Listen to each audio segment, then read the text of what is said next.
Alhamdulillah, nahmaduhu wa nasta'inuhu wa nastaghfiruhu wa nu'minu bihi wa natawakkalu alayh. Wa na'udzu billahi min shururi anfusina wa min sayyiati a'malina. Man yahdihillahu fala mudilla lahu wa man yudlil fala hadiya lahu. Wa ashhadu an la ilaha illallah wahdahu la sharika lahu wa ashhadu anna Muhammadan abduhu wa rasuluhu amma ba'd. A'udzu billahi minash shaitanir rajim. Bismillahir rahmanir rahim. Wa nazzalna alayka al-kitab tibyanan likulli shay'in wa hudan wa rahmatan wa bushra lil muslimin. Sadaqallahul azim. سنريهم آياتنا في الآفاق وفي أنفسهم حتى يتبين لهم أنه الحق. رب اشرح لي صدري ويسر لي أمري واحلل عقدة من لساني يفقهوا قولي رب زدني علما. Dear brothers and sisters, Assalamu alaikum wa rahmatullahi wa barakatuh. We are meeting after a long time for our address on Islamic eschatology and the global events, how it relates to Islamic eschatology. Actually, we usually meet every week, once every week, on Tuesdays to cover that week's global events and news and its relationship with Islamic eschatology. Last Monday, we could not meet due to my travel plans to visit Bangladesh. So I've been to Bangladesh and now I've come back, and so it's about 10 days now, more than 10 days. But we will cover both last week's and this week's events in this address. So we will cover from Tuesday to Monday, that is from 16 September 2014 to 22 September 2014. On Tuesday, 16 September 2014, we read, World pledges to help US against ISIS. We have in the past discussed about this issue.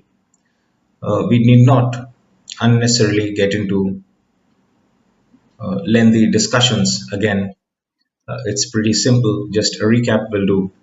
That it's the US, or in fact, the Zionist alliance of Britain, America, and Israel, who have actually formed and funded the ISIS to do the work on their behalf. So while the ISIS works on behalf of the alliance of Britain, America, and Israel, simultaneously they would be able to malign Islam in the media, and this will in the long term generate a negative opinion about Islam, and this would help them to achieve their objective of Greater Israel. We have discussed in the past. I don't see any need of repeating the necessary explanation once again. We also read female jihadis from US join militant group ISIS. We have discussed about this as well in the past, that ISIS, the media, has been successful in not only brainwashing the men, but also the women, the ladies. But whether it's men or the women who are joining ISIS and they have been heavily brainwashed, it's one and the same, as we have discussed in the past. Besides this, we also read that Muslim Brotherhood chief gets lifetime again, and also about the US presidential elections.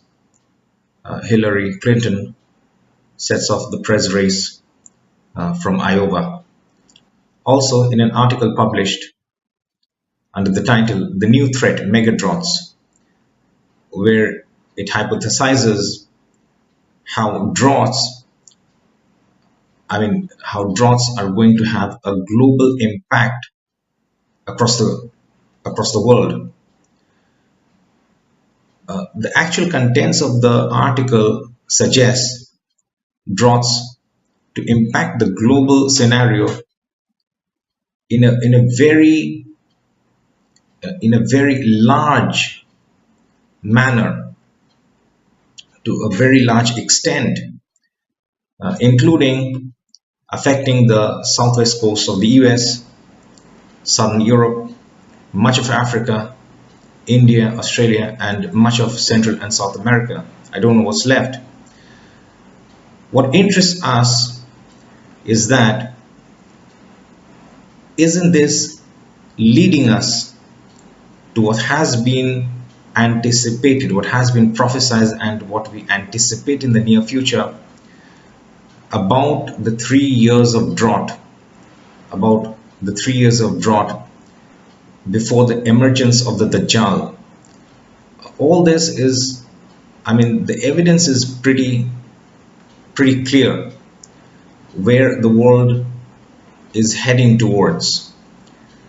Yeah, the article does suggest that the droughts are going to be of such magnitude that it may last for decades.